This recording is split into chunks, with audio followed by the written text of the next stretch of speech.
নুরিয়া দারুন কোরআন মাদ্রাসার সকল ছাত্রছাত্রীদের পক্ষ থেকে আপনাদের সকলকেই জানাই আন্তরিক শুভেচ্ছা ও অভিনন্দন। আমরা একটি মোকালামা পেশ করতে চলেছি। মোকালামাটির নাম হলো মৃত মুরগি। আউযু বিল্লাহি মিনাশ শাইতানির রাজীম। বিসমিল্লাহির রহমানির রহিম।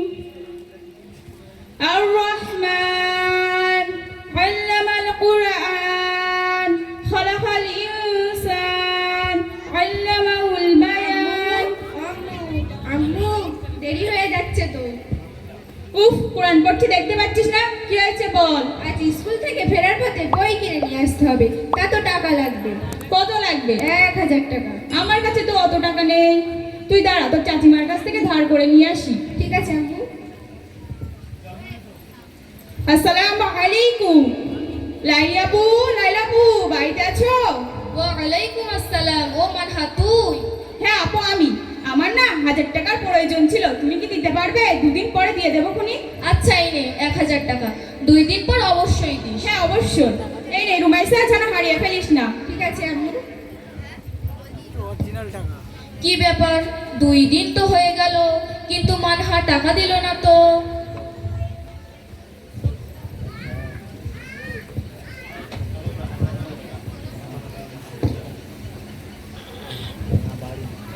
আপা, এই নাও তোমার 1000 টাকা।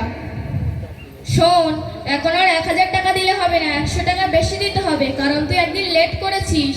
ও, তার মানে তুমি সুদ নিচ্ছ? তুমি কি জানো সুদ নেওয়া হারাম? অত শত বুঝিনি, 100 টাকা বেশি লাগবে। আচ্ছা ঠিক আছে, তোমার 100 টাকাও বেশি দেবো, আবার বিরিয়ানিও খাওয়াবো। হ্যাঁ হ্যাঁ, খুব ভালো হবে, অনেকদিন মুরগির বিরিয়ানি খাইনি, তাও আবার খাও। আসছি তাহলে। আচ্ছা ঠিক আছে। উফ, কখন যে আসবে, খিদায় পেট জ্বালা করছে। আমি তো মারাবো।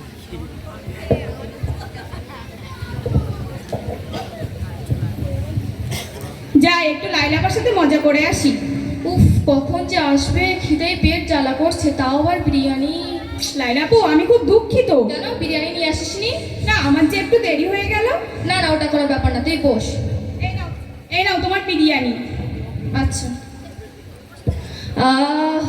বিরিয়ানির গন্ধ শুকলে মনে একটা আলাদাই শান্তি আসে। মাইক্রোফোনটা রেখে দিতে এখন কোনো অসুবিধা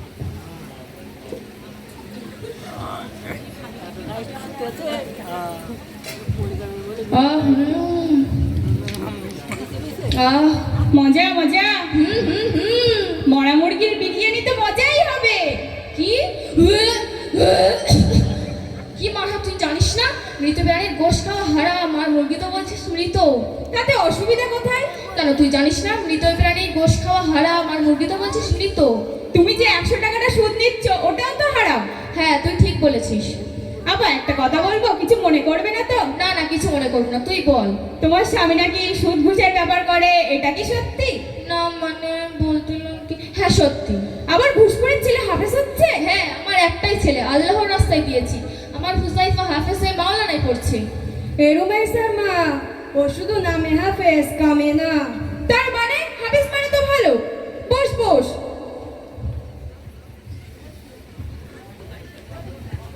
আমি কি অত বুঝি? আব্দুলের ছেলে, ও তো হাফেজ। ওর মার সঙ্গে বলেছে লাইলার ছেলের নাম করে নাহিদ নাকি কোরআন ভুলে গিয়েছে। কি রে লাইলা, এত গল্প কিসে, তাও দুপুরে খাবার সময়? আরে না না, তেমন কিছু না। নাহিদ নাকি ভালো হাফেজ না, তাই লোকে বলা কওয়া করছে। ওরে খোলাখুলি বল যে 2 দিন তারাবি পড়ানোর পর আর তারাবি পড়াতে পারিনি, কোরআন ভুলে গেছে। হ্যাঁ তুমি ঠিক বলেছো, আমার মনে নেই শান্তি, লেগেই আছে শুধু অশান্তি। ওই তো নাহিদ বাড়ি এসেছে। আসসালামু আলাইকুম। ওয়ালাইকুম আসসালাম। খিদে পেয়েছে? নাহিদ, তোমার হুজুর বলতো তুমি খুব ভালো হাফেজ। তাহলে এখন কি হলো? তখন হয়তো ভালো ছিল। আমি বলছি, আগে ফোন করছো? আমার ভাই খুব ভালো হাফেজ, তাই ফোন করছি। আসসালামু আলাইকুম। ওয়ালাইকুম আসসালাম। ইমরান, তুই কি একটু নাহিদের বাড়িতে আসতে পারবি? জি ইনশাআল্লাহ যাচ্ছি। চিন্তার কোনো কারণ নেই, ভালো কিছু বলবে যাতে করে সমাধান হয়ে যায় সব দিক থেকে। নাহিদ, তুই তো কোরআনের হাফেজ, আল্লাহ তোর ভালো করবে। বলেন বৌমা, কি সমস্যা? আপা তুমি কিছু মনে করো না। না না, কিছু মনে করবো না। আপা আমার কাছ থেকে 100 টাকা জোর করে সুদ খেয়েছে, তার পরিবর্তে আপাকে আমি মরা মুরগি খাইয়েছি, তাই লাইলা আপু বলছে মরা মুরগি খাওয়া তো হারাম।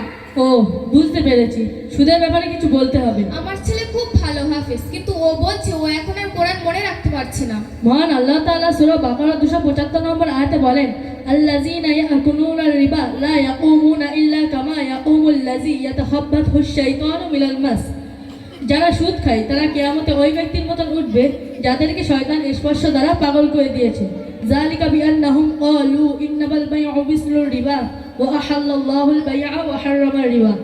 আর তারা বলে এই যে ব্যবসা তো সুদের মতো, অথচ আল্লাহ তাআলা ব্যবসাকে হালাল করেছেন এবং সুদকে হারাম করেছেন। ও আচ্ছা আচ্ছা, দেখেছো? তাই তো। আপনি ঋণ দিয়ে আসল থেকে বেশি 100 টাকা নিচ্ছেন।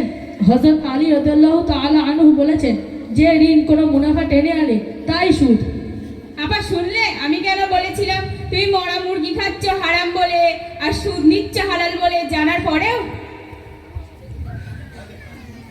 আমার ছেলে হাফেজ হওয়ার সঙ্গে সুদের কি সম্পর্ক? হ্যাঁ তাই তো, কোরআন ভুলে যাচ্ছে কেন? হ্যাঁ ঠিক ঠিক, ও কোরআন কেন ভুলে যাচ্ছে?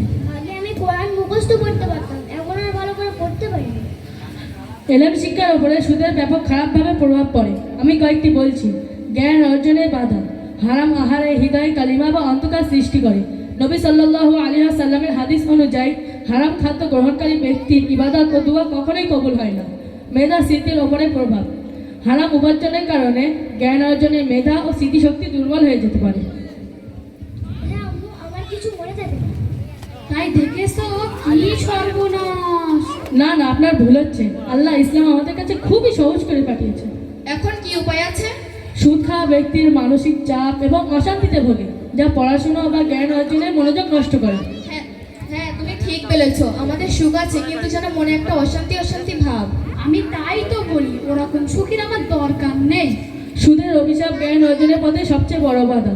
জ্ঞানের একটি, কেননা জ্ঞান অর্জনের জন্য প্রয়োজন বরকতময় রিজিক এবং পবিত্র অন্তর। পবিত্র অন্তর মানে? আরে পাগলি, বুঝতে পারলি নে? পবিত্র অন্তর মানে ভালো করে গোসল করে পবিত্র হতে হবে। না না, আপনার ভুল হচ্ছে। আমি তো মুখ্য সূক্ষ্ম মানুষ, তা আপনি আমাকে একটু বুঝিয়ে বলুন। পবিত্র অন্তর মানে, মনে করুন একটা গ্লাসে পায়খানা বা প্রস্রাব লেগে আছে, আপনি দেখছেন, তাহলে কি আপনি সেই গ্লাসের দুধ কিংবা জল কাউকে খেতে দেবেন? না না, একদমই না। কেন দিলেন না? কেননা গ্লাসটা অপবিত্র, ময়লা, নোংরা যুক্ত। ঠিক সুদ খাওয়া ব্যক্তি অপবিত্র, তাই আল্লাহ তাআলা সুদ করার উপরে লানত করেন, মানে ধ্বংস করেন। এক কথায় সুদ করার উপর থেকে সমস্ত শান্তি তুলে নেন। এর সমাধান কি? হারাম উপার্জনের সমস্ত সম্পদ ভাগ করতে হবে, তাহলে আল্লাহ ক্ষমা করবেন। আল্লাহ তাআলা আমাদের সকলকে ক্ষমা করুক। আমিন। বলার মধ্যে কোনো ভুল ত্রুটি হলে আল্লাহর রাস্তায় ক্ষমা করে দেবেন। আসসালামু আলাইকুম ওয়া রাহমাতুল্লাহি ওয়া বারাকাতুহু।